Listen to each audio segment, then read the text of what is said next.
Olá, gente, bom dia, tudo bem com vocês? Eu estou bem e feliz por mais uma vez estarmos juntos e aprendermos um pouco mais sobre a palavra de Deus. Estamos aqui trabalhando e meditando sobre a responsabilidade do cuidado mútuo, a responsabilidade de cuidarmos uns dos outros, né? Porque, como eu tenho repetido aqui nos encontros anteriores, todos nós precisamos de ajuda em alguma área da nossa vida, em algum momento, todos sem exceção. Em algum momento da vida precisamos de ajuda, precisamos de socorro, precisamos de correção, e isso só pode ser feito de maneira correta quando temos pessoas que preocupam-se conosco de maneira verdadeira. E aí nós estamos estudando tudo isso a partir do verso 1 do capítulo 6 de Gálatas. Já estudamos uma boa parte do verso número 1. Vamos lá. Verso número 1. Irmãos, se alguém for surpreendido em alguma falta, vós que sois espirituais, corrigi-o com espírito de brandura. E a parte final desse verso vai dizer: e guarda-te para que não sejas também tentado. Nós já falamos sobre as duas primeiras partes desse verso e hoje nós vamos falar dessa terceira parte, que é importante, porque Paulo, nesse texto, na parte final desse texto, ele faz um vigoroso alerta a todos nós. E qual é esse alerta? O alerta é: aquele que quer corrigir, aquele que quer ajudar, guarda-te para que não sejas também tentado. Ou seja, a ideia aqui é: todos devem prestar atenção à sua própria condição, pensando bem, ponderando os seus pontos fortes e fracos e cuidando atentamente de andar com Deus para evitar uma queda similar àquela de quem você está corrigindo. É isso que Paulo está querendo dizer. Esse ensino, ele está sempre presente nas cartas de Paulo. Paulo trata disso o tempo todo. Veja que em 1 Coríntios, no capítulo de número 10, o verso número 12, Paulo vai dizer assim: aquele, pois, que pensa estar em pé, veja que não caia. Paulo está exatamente repetindo esse ensino agora em Gálatas, capítulo de número 6, o verso de número 1, a parte final,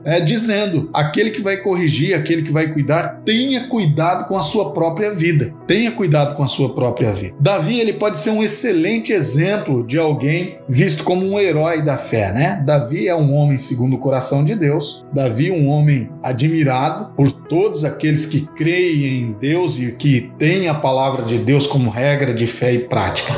Mas veja que Davi, ele caiu num pecado terrível por conta de uma atitude descuidada dele. Então, assim, nós precisamos ponderar a que nível Davi caiu. Davi cometeu adultério, assassinato e permaneceu ali com os olhos fechados para o pecado. Lembra-se do episódio dele com Batseba? Primeiro que Davi não foi para a guerra num tempo em que os reis tinham que ir para a guerra. Segundo que Davi estava passeando ali naquele terraço do palácio dele em um momento que ele não deveria estar. Terceiro que Davi colocou os olhos sobre uma mulher em quem ele não podia pôr os olhos. Quarto, porque Davi, depois de ver o que ele tinha cometido, tentou ajustar pelas suas próprias forças e mãos, matando o marido de Batseba. E quinto lugar, Davi só vai ter os olhos abertos. Por quê? Porque Natã, o profeta Natã, vai até Davi e então confronta Davi, corrige Davi do erro que ele estava cometendo. E Davi então vai se arrepender e escreve um dos salmos, né? O salmo de número 51 é escrito no pós-arrependimento de Davi. E ali nós percebemos que Davi se arrepende de fato, né? Mas